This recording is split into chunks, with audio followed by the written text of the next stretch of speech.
Okay, cervical cancer is the second most common cancer in women. The most common cancer is actually endometrial cancer, but cervical cancer is the second most common. In the United States, as you can see, compared to breast cancer, we actually there are not very many cases. So we were talking about something that happened nearly 500,000 times.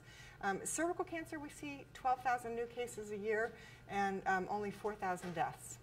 And this is really like a testament to how incredibly successful Pap smear screening has been. So Pap screening is it's like the most successful preventative health test ever invented. We reduced cervical cancer cases, not just deaths, but cases by 70%. So getting a Pap smear is preventing cervical cancer. I want to give a shout out to Dr. Papanicolaou, who invented the test. His wife, he gave her a Pap smear every single day for a year or more. It was part of how he learned how they worked. So it's like Mary Papanicolaou, like she deserves a little bit more thanks than she gets. So in the U.S., we've done a really good job of reducing cervical cancer by implementing these great screening programs. Around the world, cervical cancer still remains the leading cause of death for women in developing countries.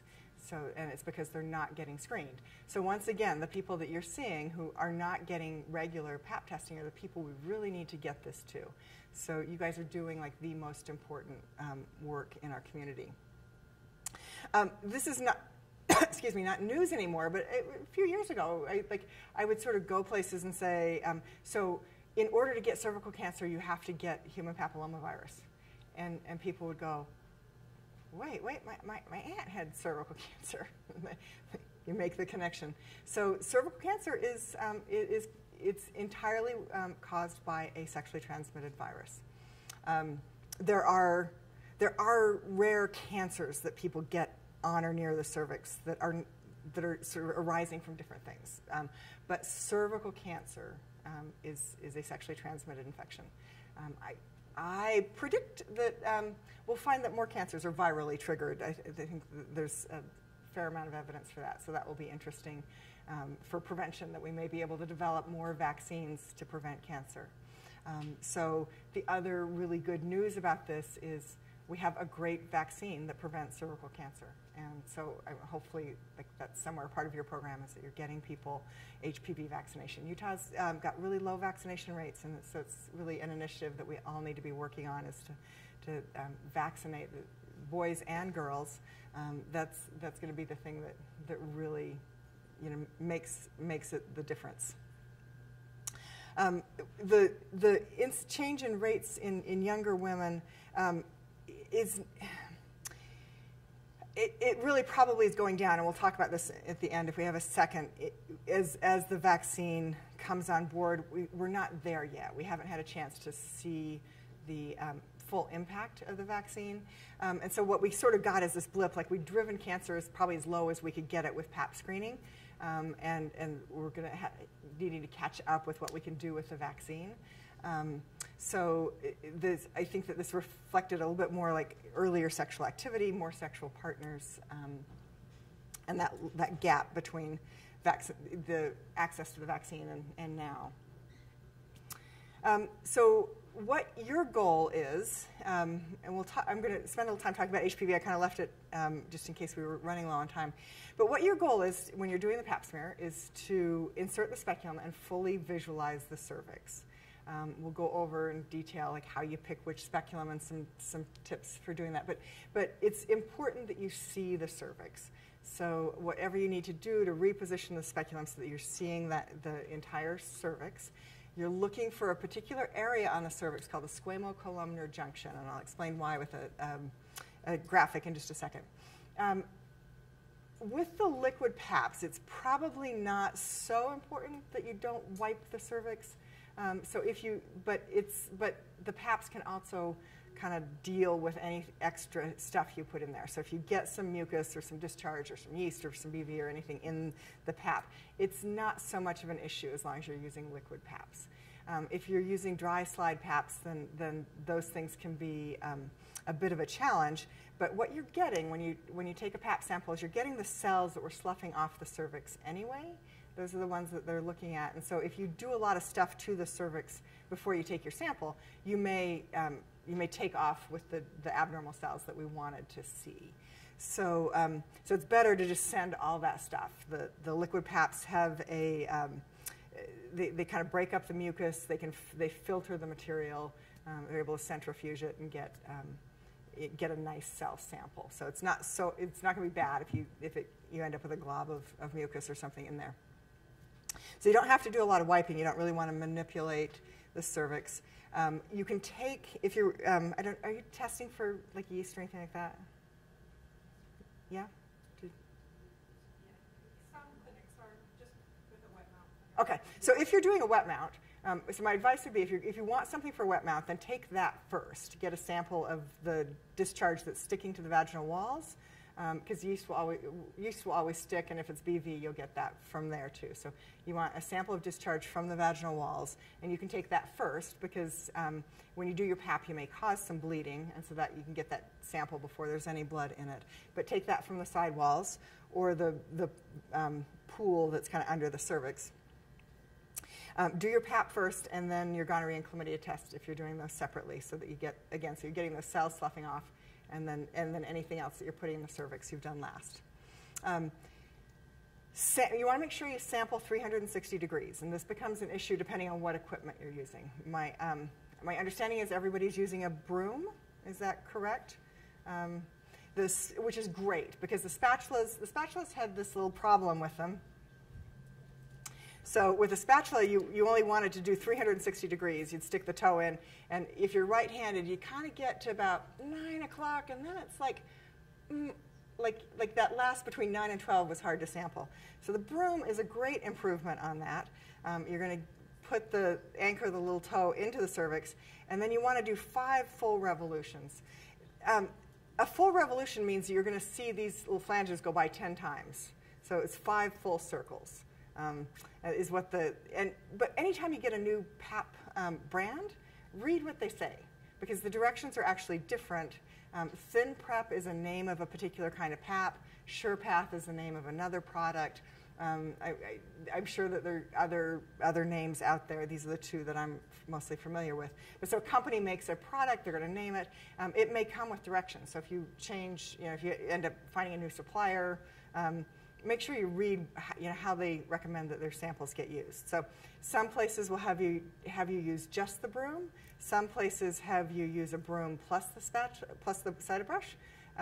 Some people are still doing a spatula with a Cytobrush. But just remember, if you're doing the spatula, depending on what hand you use, it gets awkward when you get past the place where your radius wants to go over your ulna. It doesn't work. So just pay attention to that. You want all 360 degrees.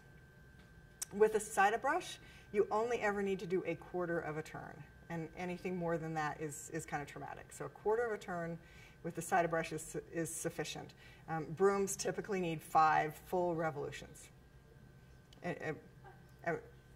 Tell me if I'm contradicting anything that you. And then the goal is to get this into your pap specimen. If the SurePaths, and is this true in your setting, they want you to take leave the broom behind. So typically SurePath wants the broom in. Is that correct for you guys? No? Swish it and take it out? Okay. And that might be a laboratory thing. In my setting, we leave these. Apparently my lab likes to take them out themselves. But what you want to do is get as much stuff off as you can. So shake it, swirl it, hit it on the sides, hit it on the bottom. Try and get everything off of the broom that you can if you're not leaving the broom in. If you're using both, you can do some scraping off. Send them all the material you can. The huge advantage to the liquid paps is random sampling. So you get a bunch of stuff in there, they swirl it all up, and they make kind of a nice random sample of what's in the bottle, where before, like what you got on the pap was dependent on whether or not we got the cells off the cervix, whether or not we got them on the slide, whether we got them fixed in time. this cell you were interested in might be under a clump of blood, another yeast, and you'd never even saw it. And most of what you took off the cervix went in the trash can. So it used to be we needed to do PAPs once a year because they were so terrible. And even the terrible ones reduced cervical cancer by 70%. So they weren't, when I say it's relative. But the reason that we did them once a year is they had about a 30% false negative rate. And so in a 3-year period of time, if you have 30% at every visit after 3 years, the 3 years of negative PAPs would tell you you probably didn't have cervical cancer. With the liquid PAPs, we don't need to do them every year anymore. So what you're going for when you're sampling the cervix is an area called the transformation zone. And the transformation zone is this place that's between the original squamocolumnar junction and where the squamocolumnar junction is now. And that's like this special place in your cervix where the squamous cells and the columnar cells kind of meet each other. And that spot changes over a woman's lifetime. So when you're a fetus, it's pretty far out on the cervix and sits pretty wide, and then over your lifetime it's working its way up into the canal. So when you're seeing menopausal women, you may not see the squamocolumnar junction, but the space that's transformation zone, is the distance between where it was originally and where it is now up in the canal. But that's the place where cervical cancer tends to arise. It's also the place where you'll see Nabothian cysts. So if you're seeing Nabothian cysts, which they look like a little pink or blue bump on the cervix, that means you're seeing the transformation zone, the distance between the original and the current. So that's a clue that you're in the right place. You may see the squamocolumnar junction itself in younger women that's out on the cervix. And we have some little models that kind of point that out a little bit. But what you see, if you can see it, is that there's kind of a beefy red area in the center, and then a line, then the cells coming from the vaginal walls onto the face of the cervix are smooth and paler pink, and you kind of see this place between the two. So that's the squamocolumnar junction, but the transformation zone may be a little bit wider than that because that process of moving in towards the cervix it starts from the outside and works in, if that makes sense. I think it might be easier to see on this. So if you're seeing this kind of area of ectopy where it's kind of beefier red in the center, what that is evidence of is that your squamocolumnar junction is coming from the canal and it's existing right here. So it's kind of out where you can see it. So if you take it, take this and turn it where you're facing it, then you're seeing this whole circle from here. As people age, that junction moves up into the canal, and so then when you look at the cervix, you don't see it at all, and that means it's higher in the canal. And so that's why it's important to make sure you're getting your sample from in the canal with your broom or your cider brush, especially as your patients age and that's not so obvious. But if you have somebody that has a wide squamocolumnar junction, you want to make sure that your broom is covering that whole space.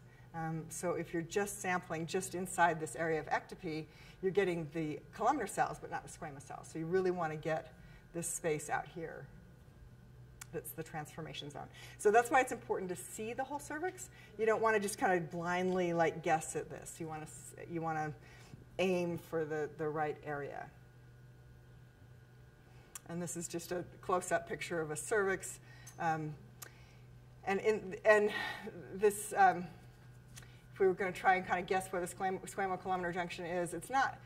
This one's sort of not really obvious, but it's also not kind of round like you see in the picture. So you'll see. You see it kind of irregularly moving its way. You kind of lose track of it there.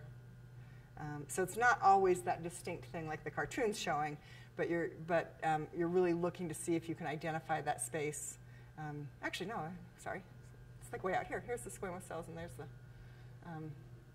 So I was looking too far close. It's sort of way out there. So it's not going to be like a nice round circle like the drawing is, because that process is not, it's a little bit random. All right. I want to give you plenty of time for practice, but I think are we doing okay?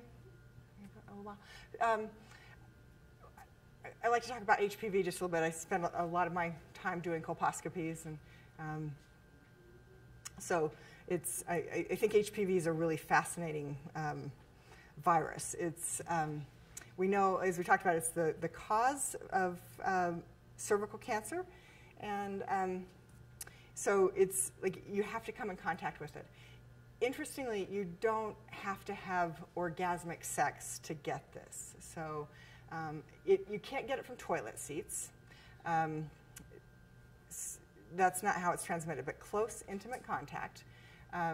So for some people whose sexual activity includes close, intimate contact that's not actually a completed sex act or full penetration, can still get HPV.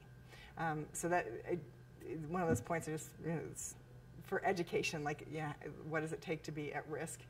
This is a virus that lives on the skin, not in the body fluids. So that skin-to-skin contact can transmit HPV. It's also possible to get HPV orally. So the virus that causes cervical cancer likes the cervix, but we are seeing some head and neck cancers in men that are caused by HPV. So it's one of the things that we're starting to figure out is that that it's rare. It's not causing a lot of head and neck cancers, but in men who are getting head and neck cancers, a large proportion of those are HPV caused. So I think that can be a risk for both genders, both sexes. So it's vaccination is important for everybody, and then there are all the other things that contribute to whether or not you get rid of the virus. So your age, whether or not you smoke, whether you have immune deficiency, so that can be HIV, it can be pregnancy, it could be being treated for something else. Poor nutrition is a contributor, so that gets a little bit to your patient population as well. Birth control pills actually do contribute to increased risk, and it has to do with kind of keeping that transformation zone a little bit pushed out on the cervix. So it makes it a little bit more vulnerable. DES, there are probably still a few older women out there who are DES daughters, but that cohort of people is tending to kind of age out of the population so much. But what that did is it forced that transformation zone past the cervix and out on the vagina. So people had an enormous transformation zone that was really vulnerable to infection. But then they also were developing some other cancers as a result of the hormone exposure. Family history does play a role. So people ask about this all the time. When my mom had cervical cancer, should I be worried about it? It's not that you inherit cervical cancer because of a gene set like you do with breast cancer. It's that you maybe inherit an immune system that can't get rid of the virus. So family history plays a little bit of a role, but if somebody comes in and they're just worried about cervical cancer because somebody in their family had it, it's the exposure to HPV that's responsible for it, not the family history. I know you probably know as much as I do about this, about HPV. There's lots of different types. Some of them cause cervical cancer, some cause genital warts. It was a bad idea to name them high risk and low risk because the ones that cause warts can be very high risk for causing warts, and the ones that cause cervical cancer can kind of be low risk for causing cervical cancer. So we should have named them oncogenic and non-oncogenic, which I think is what this slide tried to go with. They're pretty specific for the kind of cells they like to live in. So turns out there's papillomaviruses for all parts of your body. The papillomaviruses that live on your feet and give you plantar warts don't grow on your hands. The papillomaviruses that live on your hands and give you butcher's warts don't grow on your feet. The ones that you get on your hands, you don't auto-inoculate your genitals or your cervix with. There's one special one for your eyeball. Every mammal has its own virus, so you can have a canine papillomavirus or a bovine papillomavirus, and they're all kind of specialized for the places they live. So they're kind of an interesting little virus that lab rats don't get them. It's the only mammal we know that doesn't. So in the oncogenic world, 16 and 18 are sort of the really bad actors. I think the new 9-valent vaccine also covers the 31, 35, and 45 in it. Is that right? Someone correct me if I'm wrong. And then the ones that are kind of high risk for causing warts, 6 and 11 are, again, the sort of baddest actors. But we're now kind of expanding what's in the vaccine to cover more and more types. And there's a little bit of crossover between the different viral clades that gives you a little bit of additional coverage. So in order to get cervical cancer, you have to have a cervix. There are transformation zones in other parts of the body. So there is a transformation zone in the anus. And I think we may get soon to where we're starting to offer some kind of anal paps. The trick with doing an anal pap is you've also got to have somebody that can do an anal colposcopy or an anoscopy. And we don't have a lot of people in town that are good at that yet, but we may get there because people are anal cancers. Some of those anal cancers are also HPV mediated. But for cervical cancer, cervix, sexual exposure, so close intimate contact, have the misfortune of coming in contact with HPV, and it turns out that about 80% of people have or have had HPV. So it's really pretty ubiquitous, and it's hard to be sexually active and not come in contact with it. And it sort of includes even if people are technically a virgin, if they've had that kind of intimate contact. And then there's probably some other cofactors like your immune system and whether or not you smoke and your nutrition and just other things that play into whether or not your immune system can mount a response to the virus. So in most people, within 3 years, your immune system says, gosh, there's some DNA here that doesn't belong here, create some antibodies, and that's, in the end of the day, that's what gets rid of HPV. We have no cure for it. We need your immune system to recognize it and create antibodies. So that's what the vaccine does. It exposes your immune system to that little ball, and your immune system recognizes it the next time it sees it and is prepared to send it packing. Sometimes, so most people will, in the absence of a vaccine, their immune system will recognize it and get rid of it, usually within 3 years. So you have to have this kind of high-level persistence, an immune system that didn't respond, in order for that to begin the process of causing cell changes that eventually lead to cancer. And until you have carcinoma in situ, so any of the precancer lesions, those can actually go away by themselves. So CIN 1, 2, and 3 do go away without treatment sometimes. We feel pretty comfortable watching CIN 1, CIN 2, and 3. I can't quite sort of sit there and not do anything. But typically that takes about 10 years for that process to occur. So the good news is cancer is slow to develop, which gives us plenty of time to screen people. And the reason I bring all this up is that the latest recommendations are that we don't do PAPs every year anymore. And again, I don't want to contradict your instructions because you are in the place to do the most good. But currently, and there's less controversy about how often to do PAPs. U.S. Preventative Services Task Force and ACOG and American Cancer Society and the American Society for Colposcopy and Cervical Pathology, who are the people that make that little app, everybody agrees. Do not do a PAP on anybody less than 21. Just vaccinate those people, but don't PAP them ever, no matter what. Don't PAP them if they're sexually active, if they were sexually assaulted, if they were abused as children. You don't PAP prior to 21. Beginning at age 21, then every 3 years, but you don't really go looking for HPV you don't do co-testing in young women. You may do a reflex to HPV in the presence of ascus and low-grade SIL in the later 20s. Are you guys following the ASCCP? Does everybody have the app? I get no kickbacks from the app.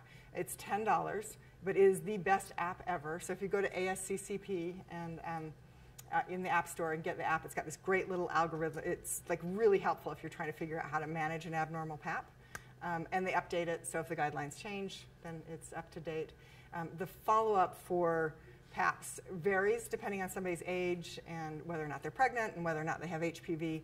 And that's kind of beyond what I want to get into because I know you have people that follow these up for you, but I cannot recommend the app highly enough.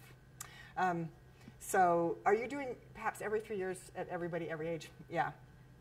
So I think that's probably the simplest way to explain it. You have, beginning at age 30, you can add the co-testing.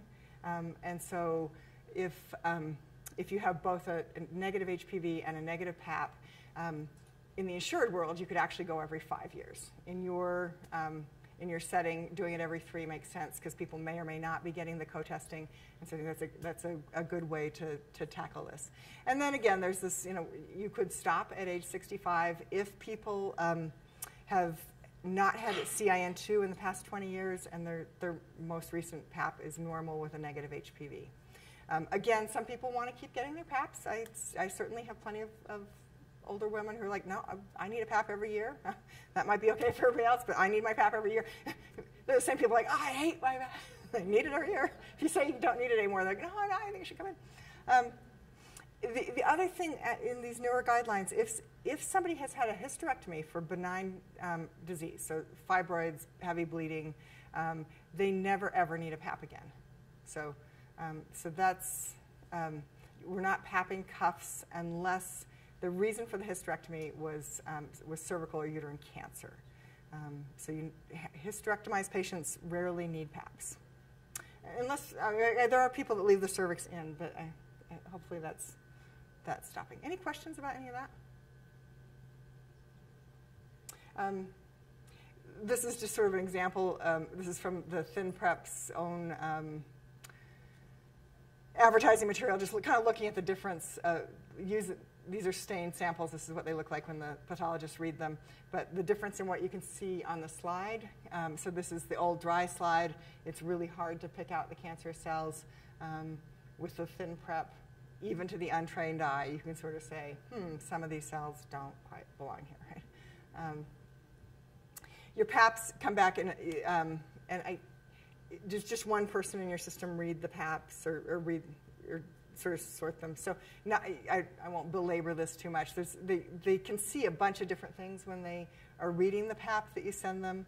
So they really can distinguish whether the cell is squamous or columnar. There are different findings for the different grades of cell changes. You don't have to learn all this, but they're kind of pretty. So it comes down to, but what they're really looking at is what's in the nucleus of the cell compared to the cytoplasm. So since I do colposcopies and biopsies, it's kind of fun to see. This is a little bit of what I was talking about the impact of the vaccine. And I think that this might be one of the reasons that it's like we're still having a hard time selling the vaccine yet, is we haven't really had a chance to see the full impact. So because it takes 10 or more years for cervical cancer to develop, and because we're vaccinating people before they become sexually active, and we weren't expecting them to get cancer until their 40s or 50s because of when they become sexually active and when it develops, we haven't really had a chance to see what the vaccine's going to do in terms of reducing cervical cancer. They are seeing it in Europe and Australia, though, where they've been vaccinating both earlier, historically earlier, and more consistently than we have in the United States. So I'd encourage you to kind of look at that data that's coming out of the Scandinavian countries and Australia to just get a taste of what the kind of impact we can have by vaccinating people. It's like vaccinate, vaccinate, vaccinate. And we won't ever stop doing PAPs, but I think we will get to this paradigm probably shortly, where PAPs are going to stop being our primary screening. So I think what's coming down the pipe as a recommendation is that we will recommend HPV screening for everybody starting at age 21 at probably 3 or 5 year intervals, that you would just go in and get an HPV test. These are likely something that patients can do themselves. So it's going to be it's expected it'll be a swab. You won't have to look at their cervix. That you may bring them in and do it in your clinic just so you get it there, but theoretically you could send them out and send them back in. So you get the HPV test. If it's negative, you get another HPV test at whatever interval that's recommended. If your HPV is positive, they would drill down to see if it's 16 or 18. And if that is, you go straight to colposcopy. You never bother with the Pap. And the only people that are going to be getting PAPs are the people whose HPV is positive for any one of the other high-risk oncogenic HPV types.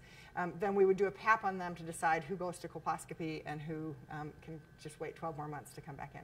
So this, I think you're going to see coming maybe in the next couple of years. It takes a big boardroom of men to decide on making changes. So there's, but this I think is going to be a really, when it happens, it's going to be a little bit more effective paradigm and allow our healthcare dollars to go a little bit further. Yeah. This might be a silly question, but I know you're an expert, it sounds like. What is actually done in a colposcopy? Oh, so her question is, what is done in a colposcopy? I know when you were supposed to do it, but I don't even know what is actually done. Yeah, no, it's a good question. The colposcopy is, we look at the cervix under magnification. So it's like a pair of binoculars mounted on a stand. Really, truly, it's kind of all it is. So you look at the cervix, you magnify the tissue. I'm looking for that squamo-columnar junction, and then we use sometimes just acetic acid and sometimes an iodine-based dye. Those cells that I showed you the picture of with the little bitty cytoplasm, they take up that dye differently, so, or the dehydration of the acid. So when you apply that stuff and look at it under magnification, you can see subtle differences in the tissue that have to do with the presence of the virus that's causing those cells to be different. And so we're looking for areas where we can get those cells, and then you take a biopsy from those areas. So you're kind of just, the point of the colposcopy is to figure out where's the best place to get your biopsy, as opposed to just kind of blindly taking it from anywhere. And then you also get one from up in the canal where you can't see that outer edge, the upper edge of the squamo-columnar junction. So the colposcopy is the looking, and it directs where to take the biopsies. All right, I'm going to stop here. We're going to do a demo, and then same as last time, we have 3 pelvises and some other cervixes, so you can kind of practice your PAP skills. The PAP you can practice just on a loose cervix, but I want you to just have a chance, if you're not in the habit of doing pelvic exams, to think about speculum placement. There are 2, sort of generally, what are you using, plastic specs or metal speculums? Plastic ones? Okay. So with a plastic speculum, and I have some you can play with, but these rubber models work way better with the metal speculums.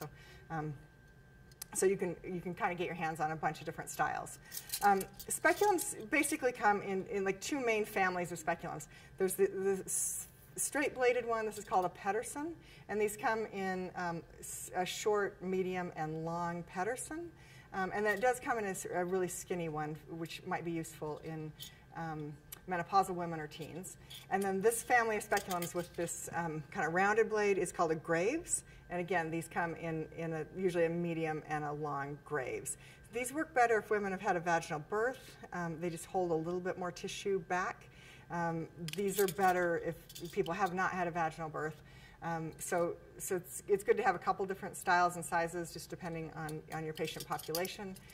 Sometimes you'll need one that's really long to get back to the cervix.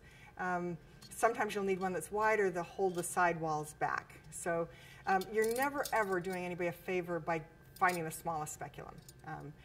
If you're getting a teeny tiny speculum and you've got a woman that's going to have vaginal side walls that are collapsing in, or she has a long vagina, like you end up spending a whole lot of time manipulating the speculum, and you're still not getting the cervix exposed, and that is probably way more uncomfortable than just having gotten the right size in the first place.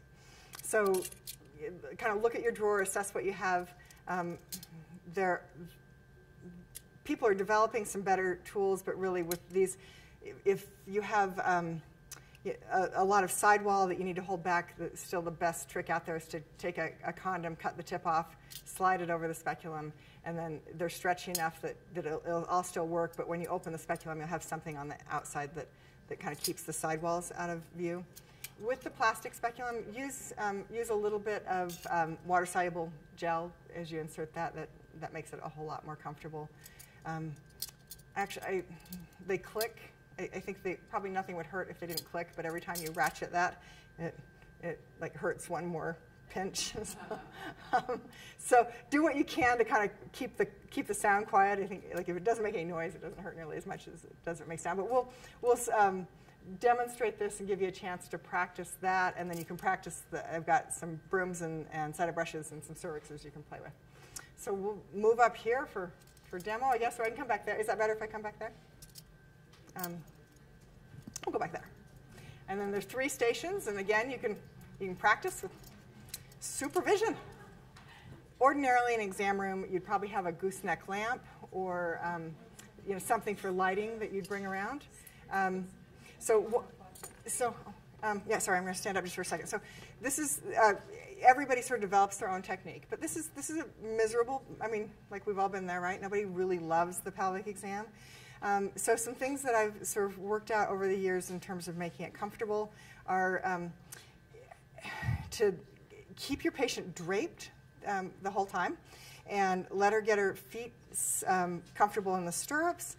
Help her bring her bottom down to the edge of the table, because often you need to have the handle hanging off the edge of the exam table to manipulate it to where you need it. So it's just good to get your patient in that position. But I try to keep her comfortable and covered up as long as she's moving around. And I will sometimes put a hand at the edge of the table so that I can have her scoot until she bumps into my hand, so that you don't feel like you're going to totally fall off. But I keep people covered up. My goal is to sort of be in the stirrups for the least amount of time. So I like to have everything set up and ready to go, get everything positioned, and then once I get her in the stirrups, I'm wanting to be efficient. So I keep her draped. I didn't bring drapes. I guess I could use a tablecloth. And then what I do is keep the drapes over the knees and just push back the center. At least for me, like if my knees are covered up, at least it gives me sort of the semblance of feeling like I have a bit of modesty. You'll have your gloves on, you bring your lamp so that you can see. And then this is my habit, and you're going to play with some different techniques till you figure out what works for you. My right hand is my dominant hand. I hold my speculum in my left hand. That doesn't work for everybody. But I take my dominant hand, and I will touch her just on the inside of the thigh, and sort of just like, because that's always a surprise when someone comes in contact with you.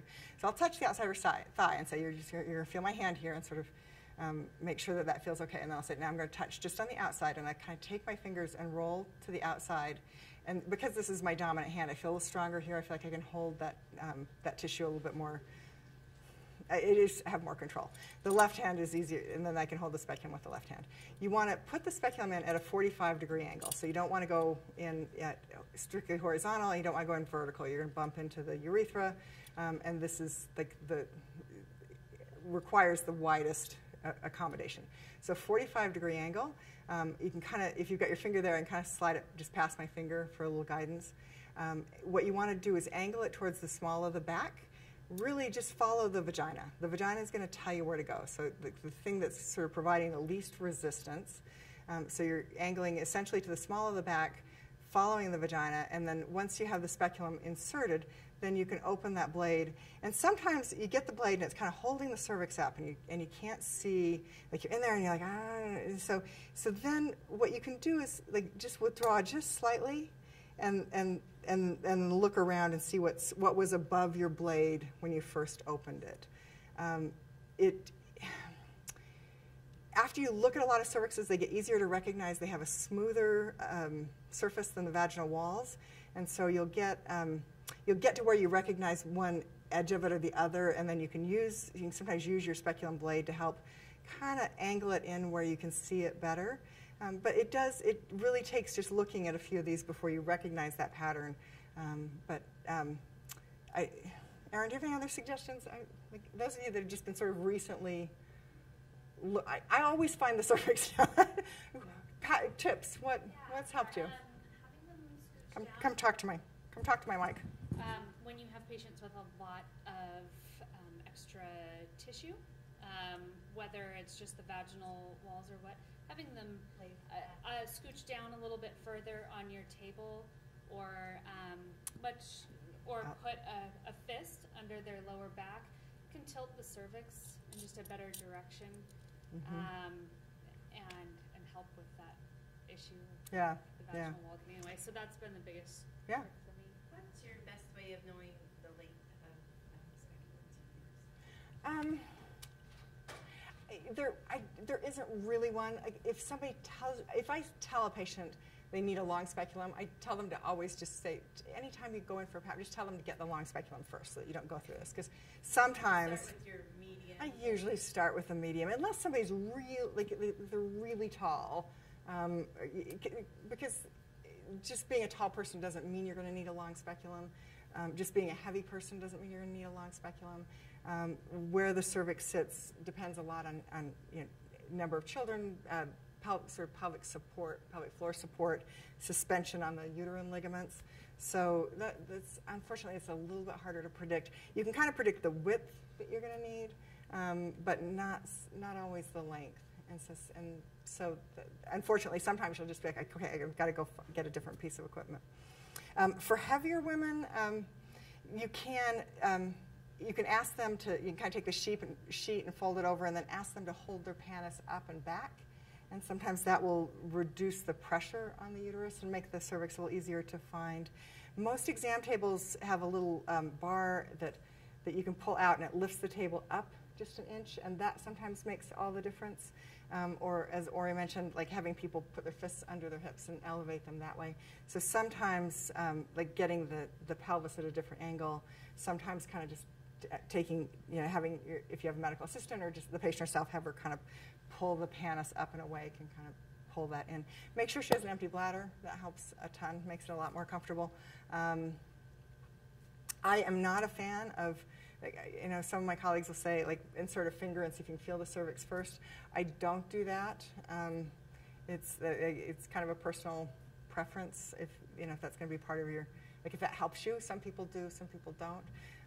I really feel like if I can get the speculum inserted to its full depth and get it open, that I really can start to kind of look around, and you're looking for that tissue that's smoother and paler and a little bit more solid. And if you think you see it, then use your blades to kind of angle a little closer towards it. Follow the discharge.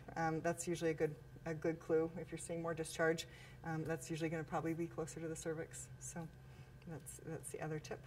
Another tip is take your time. I know it's uncomfortable for the patient, but it will be more uncomfortable if you did not get correct samples and having them come back again. One of the biggest things that when I was a newbie NP was I would rush through it, and my preceptor always said, hey, take your time. Yes, you will not always get the cervix the first shot, but take your time. And sometimes the cervix is up above your blade, and taking that time to look around, orient where you are, and again, it's far more uncomfortable to bring her back. So, yeah. My 2 cents there. And I usually will just say, I apologize if it's taking a little longer. I'm just trying to make sure I get a really good sample. Exactly. So you don't have to come back. Yep, good. That's a good line. Okay, so then we'll play with the PAP, like where you can see it, because you can practice while you're putting the speculum in. So then once you've obtained your PAP, what you want to do is, however it unlocks, the plastic ones you're going to lift up on the little catch and make sure that it's clear. And you want to withdraw the speculum just a little bit so the blade is in front of the cervix, and then make sure you close it completely. Turn it back to the 45 degrees to take it out. So you don't want to bring it out open. That's going to hurt. And you still want to get that 45-degree turn as you withdraw the speculum. And then hopefully you're going to have your trash where you can reach it. You've got your material all placed. You're good to go. Do you know specifically, you guys are using Cervical? Okay. I did just double check. I looked up the instructions on their website. They recommend leaving the broom in for Cervical. And so I don't know, you may want to double check with your lab. Yeah. But, They won't. It's the lab that Yeah. Okay. Okay. I just wanted to make sure since We'll the double check with them manufacturer again, but- asks that you leave the room. Yeah. Yeah. It's probably a good idea. Yeah. Even between university clinics, it's different depending on which lab they send it to. It is. Yeah. It has. I think it has something to do with the equipment the lab has to process them, whether they can get the brooms out or not. So, but it's one of those things. Like people get really it's like it must be done this way, and it's like, oh no, like there's a recommendation, and then there's what your lab can do, and it does, like you want to be talking to people, and if you ever change brands, like you may end up with a whole different set of instructions. All right, so for obtaining your Pap specimen, look at just a couple different techniques. So it sounds like most everywhere we're using the broom. So you're going to anchor the broom in the center, and you want to make 5 complete revolutions. So that means you're going to, if you were to put a dot on this one and say this is my top one, you want to see it go by 10 times. So that always seems like a little bit more than you think. You go in the same direction, don't change directions. You don't have to be super slow about this, but you just have to do a bunch of revolutions. So you want to get a fair number of cells. The nice thing is these are soft and they don't hurt, but 10 revolutions seems a little longer than you think. One direction, take that out, and then swish it in your Pap bottle. If you have somebody to help you, you can hand it off. If you don't, I would say swish, swish, swish, swish, swish, and get the lid on, because I can't tell you how many of these I've knocked over and spilled. If you're adding a cider brush, then the cider brush just goes in. You kind of bury the bristles to the even with the cervix, and that only needs a 1/4 of a turn. It doesn't need any more than that. So a 1/4 of a turn means the entire brush is going to have had space to come in contact with the cervix, and then you can take that out and however you add it to your specimen. If you're using a spatula, which I hope you don't have to, the toe end goes in the cervix, and you want to make sure you go 360 degrees, and that means you need to rotate it in your fingers. You can't just count on your wrist to do it. So you've got to use your fingers to twist it to get the 360 degrees. Easy peasy.